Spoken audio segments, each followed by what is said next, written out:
Right after Hurricane Melissa, when I came outside, the debris was devastating. I couldn't recognize my own community after Melissa because houses are no longer where they was. I had a meat shop. We lose the entire roof. I feel like finding some way to feel like a human being again after the disaster. So I've been volunteering to keep myself occupied, and that's what I've been doing. So we're still jobless. The Cash for Work initiative after Hurricane Melissa brings a sense of life again, normalcy.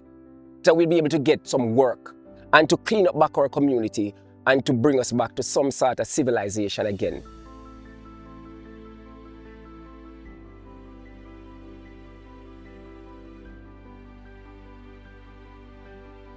Well, the morning after Melissa, the debris was so bad. So when I came up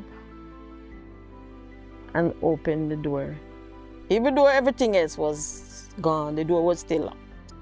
And when I opened the door and come in, I said, my God, I cried. Everything was wet and everything was destroyed. My name is Anne-Marie Sawyers. I'm taking care of my grandson at the moment, but that's my work. Hurricane Melissa and the income before was much, much better. But the income now, it's not as good as then, but we just have to work with what we can get. Now, as you can see, I lose a lot. The debris cleanup is very good for us.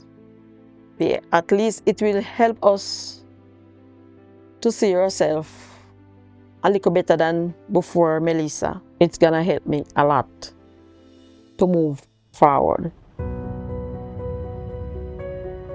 One of the first calls of requests from the government of Jamaica was to assist with the debris clearance within those heavily impacted communities. We recognize that many persons within these communities lost their livelihoods.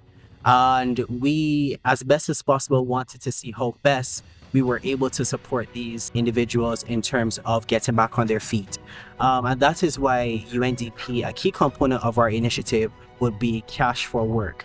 This component allows for persons within communities whose livelihoods would have been impacted to be able to, being a part of the program, gain some means of employment, and then by extension, cash to be able to provide for themselves and by extension their families. This phase of the program could not have been possible without the CARICOM Development Fund.